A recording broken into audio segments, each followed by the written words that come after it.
Hi everyone, this is Aaron St. Dennis and welcome to the Mad Science Lab.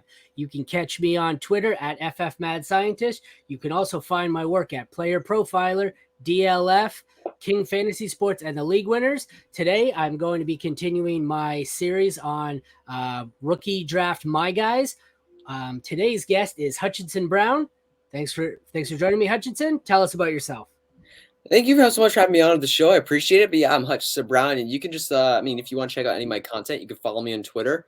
I'm at HutchinsonB_FF, and I do work with football guys on their YouTube channel. I write for Dynasty League Football. I'm also host of my own podcast called Hutchinson Brown's Fantasy Football Perspective. Pretty much every podcast can be found. And that's pretty much all I do. I'm working on a Patreon coming out hopefully after the NFL draft. That'll be fun. I'm really just a teenager trying to make his way in the fantasy football space, and any support would be greatly appreciated. So thank you. I appreciate it, man. You are seasoned for a teenager. You were the first. I gotta say, you cut right to it. You've got it down. Your intro. You've done this before, hey? But you know what? I find the younger they are, the easier this social media shit is for them. My first podcast, I was terrified, but these kids, they come on and it's like nothing. They're used to YouTube and everything. It's funny, man. It's funny. It's really, it's hilarious because before I started podcasting and all that, I never had a single social media app before. Never. I taught myself social media. I taught myself Twitter. I taught myself how to podcast. I never done public speaking or anything of that nature. I was fresh, very raw, very fresh. And you can tell from my first episodes that I did, I was very raw. But I've gotten better, yeah. I had Facebook for years now. I had Facebook for family stuff, but I didn't have a Twitter until about 2 years ago when I started this. So, and then even recently, YouTube, TikTok, Instagram, all that I've started within like a year. I've said I've got my 8-year-old in the other room, and I'm going, teach Daddy how to TikTok, buddy. Seriously. So he's like, Dad, you can't do that. So oh my God, I'm the old man screaming at the cloud right now, aren't I? Jesus. Yeah, exactly. It's great. Yeah, I just show my dad will ask me things about Twitter and what's going on and how to see things. And I'm I show him how to use Twitter. It's freaking hilarious. Oh, I feel so old. So let's get moving now. All right, your first My Guy. I make everybody feel old in this industry. Sorry. We've got Jahmyr Gibbs, running back out of Alabama, checking in at 5'9", 199. Oh, did I not zoom in far enough on that? I'm old. I don't have my glasses on. 4.36 40 time. There it is. Now that we're zoomed in. I'm going to zoom out quickly here. He is checking in on DLF Superflex rookie ADP at the 105. Going behind Bijan and then the collection of 3 quarterbacks. That's moved down significantly. At one point, he was the 102 or even the 104 behind Stroud and Young. Richardson's creeping up in there, and he's starting. I've even seen JSN move ahead of him. Gibbs is starting to become a value. At first, when you sent me Gibbs as your My Guy, I said, well, how much higher can you be than consensus? And then I looked and I said, he's 105, 106. There's room there now. So there is. What do you like about him? Jahmyr Gibbs, first off, right now, he's my RB2 of this class. And right now, I've been working on some Dynasty Superflex rankings. He's approaching that top 12 area for me for Dynasty running backs already. He hasn't even been drafted yet. But the thing about Jahmyr Gibbs, everyone wants to talk about it. We can talk about his strengths first, actually. You saw the 40 time 4.36. That was actually a late update. His first 40 time was a 4.47 that we thought. And then it got lately added that, it was a 4.36. And everyone started to lose their minds because 4.36 is electric. Yeah, that is game-changing speed. He was I feel like that checks in maybe 4th or 5th behind what? A-Chain, maybe a Bonaconda. I don't remember too many times over 4.36. I don't know how many running backs run faster than him. Yeah. It was not many. He ran 4.36 is incredibly fast for a running back. That's incredibly fast. Justin Jefferson ran slower than that. His combine, he ran a 4.4. Yeah. That's the type of speed we're talking about. We're talking about his level speed as a running back, which is absolutely insane. But and he is so electric, man. While he isn't a guy that's gonna push the pile, when you watch him on film, he's just not that guy. He's not a guy that's gonna push the pile like a Bijan Robinson or like a Kendra Miller will.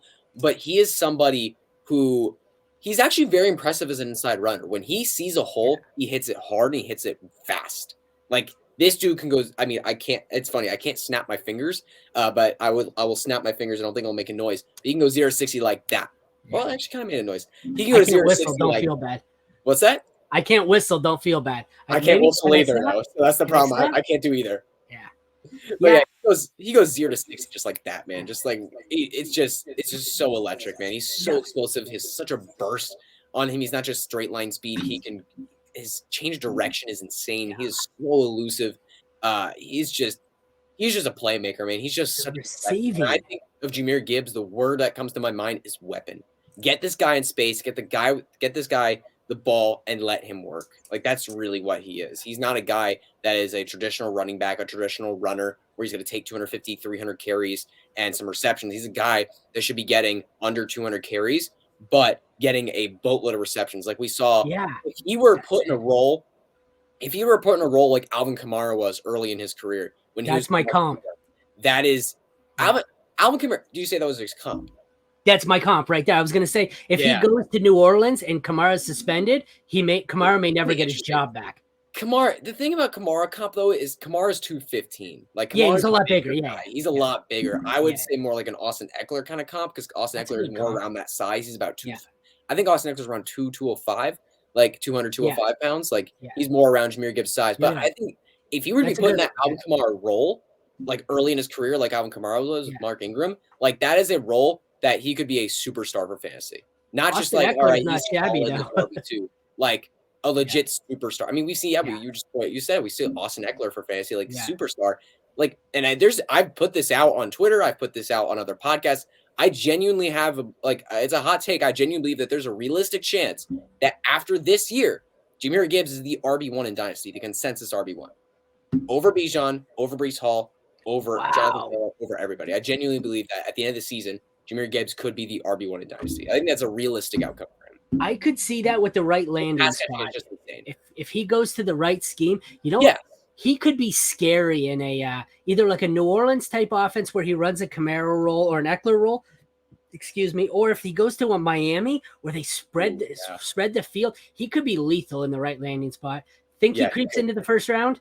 I would, I think it's possible. I would love him if he were to go to Cincinnati or Kansas City, especially Kansas City, because I mean you got an offense there where Patrick Mahomes. I mean he can run the football, but he's not like a Lamar Jackson. So dump offs are coming his way if he goes to Kansas City, and you got Isaiah Pacheco there to take some carries, take some goal line work a little bit. I mean, which is scary for Jameer Gibbs, but he's going to take some carries, keep Jameer Gibbs healthy. But Jameer Gibbs is going to be able to get tons of pass catching work, and they need pass catchers right now. Like they just signed Richie James. Like they need pass catchers pretty badly after Travis Kelce. And Travis Kelce also he's like 30. I think he's 33 now. Like he's up there. At least, getting up there. Like we could start to see a decline this year. I don't want to say it because I love Travis Kelce. He's one of the best tight ends, if not the best tight end of all time. It's coming. But it's coming. They need pass catchers. Jameer Gibbs is absolutely going to be there for them in Kansas City. If he's there around 1 and Kansas City takes him, oh man, I will be banging the table for Jameer Gibbs as the 104 in dynasty drafts. Absolutely.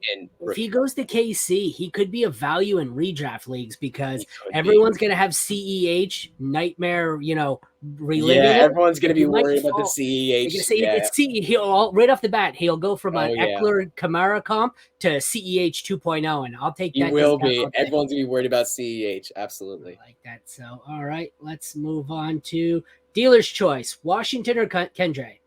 I want to go Kendre Miller. Let's talk about another running back. So, Kendre Miller. Where is it? Go ahead. You're pulling it up. No, go ahead. I'm just pulling up the graphic. All right, there we go. So, Kendre Miller, running back TCU, stand at 5'11", 215. I like that. I like that you got the size right because I've seen that. You're good at that. You're good. You introduced him for me. Yeah. Oh, you want to introduce him? Go ahead. Sorry. No, good. I like that. I was going to say, I didn't introduce him, and then you introduced him for me. Yeah, well done. I got it. But yeah, Kendre Miller, running back TCU. I've seen so many sizes on him. It's so ridiculous. I've seen him listed at 6'1". I've seen him listed at 5'10". I've seen him listed as 205. I've seen him listed as 220.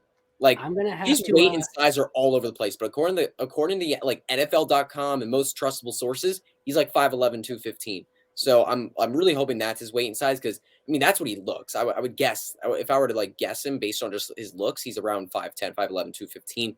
But anyway, Kendre Miller is this is another hot take. I mean another hot take here. He's my current RB3 of this class. I really believe he's the third.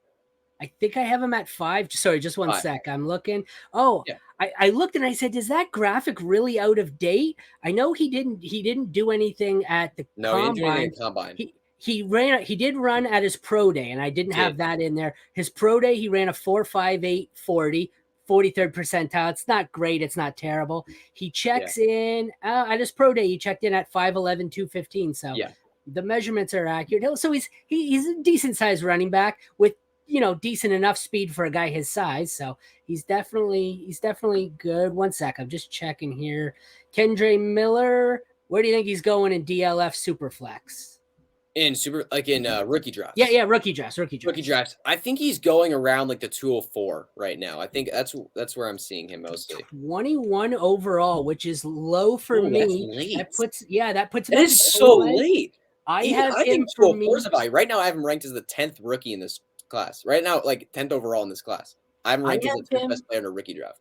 I've got him as a target for me. Yeah. Early in the second round, I want to say I have him between 201 and 204. So him falling to, what's that, 209, 210? That's a steal. So I like that one. Yeah, Kendre Miller, he's somebody that I've been in love with Kendre Miller I just said him, he's my RB3 this class. And I genuinely want to know, what am I missing with him? Like, I just genuinely don't know, because in his first 2 seasons in college, he averaged over 7 yards per carry, and that was on 50 and 80 carries. So it wasn't like insane amount of carries. But then his third year, he averaged 6.2 yards per carry. That was his lowest yards per carry in his college career, 6.2. And he had just under 1,400 rushing yards, 17 rushing touchdowns, and he only racked up 16 receptions in his last year.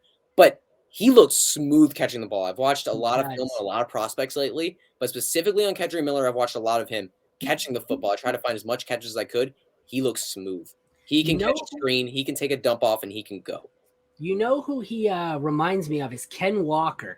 I love that. I love early that. 3 downs. He's a big bruising back early, and he shows every indication. Like, he didn't get many receptions, but he shows every indication that if he ever does get them, he can do something with them. Like, he's not a guy where you sit there and you go, he's not Devin Singletary, where it's like, don't throw him the damn ball, he's terrible. No. I think he's got Ken Walker, which is amazing because Ken Walker was going at 102, 103, 102 basically last year, and this guy's going at the end of the second. So I don't get why the people are so low on him, so I love this one. Yeah, and Kendre Miller as well. He is... Like, when you want to talk about a physical back, because there's a lot of smaller backs in this class. You talk about Tyjae Spears, Devonic Chain. Like, you talk about some smaller, and Jahmyr Gibbs. Talk about some smaller backs in this class and less physical. This dude, it doesn't take a defender. It takes a village to tackle Kendre Miller. Yeah. Like, when watching this film, every single time he's tackled, it's like 3 or 4 guys there. Like, he is never being brought down by just a single player. Like, it just never happens. And if he's met the line, he's getting 2 or 3 yards in that play at least. Like, he's just never he never goes down easy. He's not on tackles. Get that crap out of here. He's not getting tripped. I think he's going to go earlier. What's that? I think he's going to go earlier in the draft than people think. I really do as well. He's mocked in the 4th round in most drafts. I think that's crazy. I think he gets day 2. There's so many, like you said, the small third down backs, like the pass catchers. Not Spears, but Chase Brown and that. He's one of the few I see who could have a legit 3-down workload. And I think that's going to push him up to at least the 3rd round in the NFL draft, which will move him significantly higher in the 2nd round of rookie drafts. Oh yeah, most definitely. Because we're like, this running back class is so deep. It's such a deep class. There's so many great talents. Really, like, a lot of people, how they look at it, it's the same way I look at it. I'm going to follow draft capital. Yeah. Like, I love some guys. I love a lot of guys in this class. I love Kendre Miller, but I want to follow guys with draft capital because it shows that the team is really committed to them. Like, if Kendre Miller falls to the 5th round, as much as I love the talent, he's going to fall in my rookie drafts. He's going to fall in my rankings. Like, he just really is. And I hate to say it because I love Kendre Miller, and I really hope he gets drafted in round 2 or round 3. But if he falls around 5, like, I just don't know what to do. Especially if you get like guys like Charbonnet and Spears being drafted on day 2, it's really tough to not put him below those guys because it just shows that they're not committed to Kendre Miller, and the teams that drafted Charbonnet or Spears in the round 2 or 3, that shows that commitment there. So, but Kendre Miller, though, I think if he gets an opportunity somewhere, he's going to shine. He really is. And I love the Ken Walker comp. I really, really love that. His physicality, his sneaky pass catching ability, I feel like people like to knock on his explosiveness. While he isn't a Devin a Chain or a Tyjae Spears or a Jahmyr Gibbs with his level of explosiveness, but he's a guy that in the 3rd and 4th quarter, he's going to be ripping 20-yard, 30-yard chunks out of your defense. He's going to be killing. He's going to wear you down. He's going to wear you down. That is right. He's going to be like kind of like I'm not comping him to this player, but kind of like how Derrick Henry does in the third and fourth Yeah, quarter. Like you see Derrick Henry in the third and fourth physicality-wise, yeah. quarter of games, averaging 7 or 8 yards a carry, 20-yard, 30-yard, 40-yard chunks, just like ripping your defense to shreds. And I think that's what Henry Miller should be. He's a great value now because he's falling in that Oh, yeah. tier of running backs where from like 201 to 210 in rookie drafts, it's kind of just go get your guy time. So like I've seen drafts where he goes at 201, 202, but I've also seen drafts where he's fallen to 210. Those are the leagues I'm in.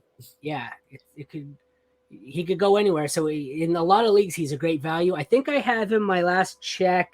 I might have him as RB4, but I'm sky high on Roschon Johnson, so that's why. Yeah, Roschon. Yeah, I've got him at 3 currently. When you look at overall dynasty rankings, or overall rookie rankings, he's number 10 for me. So I'm willing to take him in the first round at this point. He's my running back 3. All right, and that brings us to your third guy. So the third guy I want to talk about. So this one isn't my guy, but I do understand that he's very, very risky. But I think there is a lot of reason to be hopeful about Darnell Washington. It's tight end. It's always risky. Yeah, tight end is always so risky. But he's standing at 6'6", 264. I mean, this dude is just a monster of a human being. I mean, it was the sled drill, wasn't it? What's that? The sled drill. That did it, right?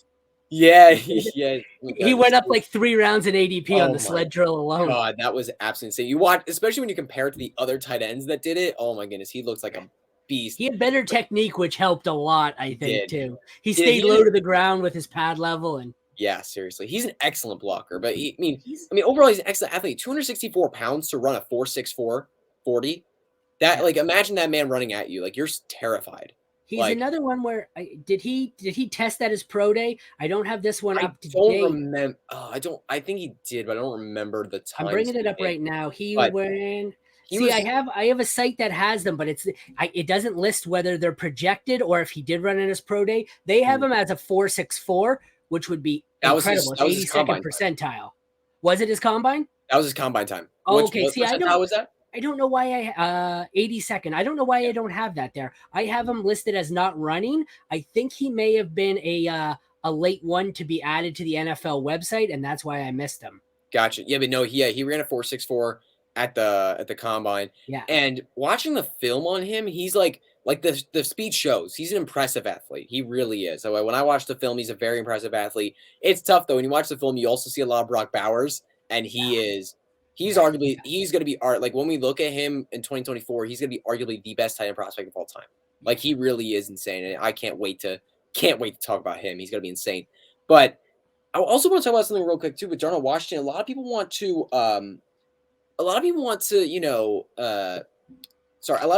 knock him because he didn't catch many passes in college. And I just want to give you a list real quick. I've seen this list Georgia going around. I want to see it. Not Georgia tight ends. I want to show you this list of guys because Darnell Washington didn't even catch 50 passes in college. He was so close, but he didn't make it. Yeah. Here's a list of players who caught less than 100 passes throughout their college career.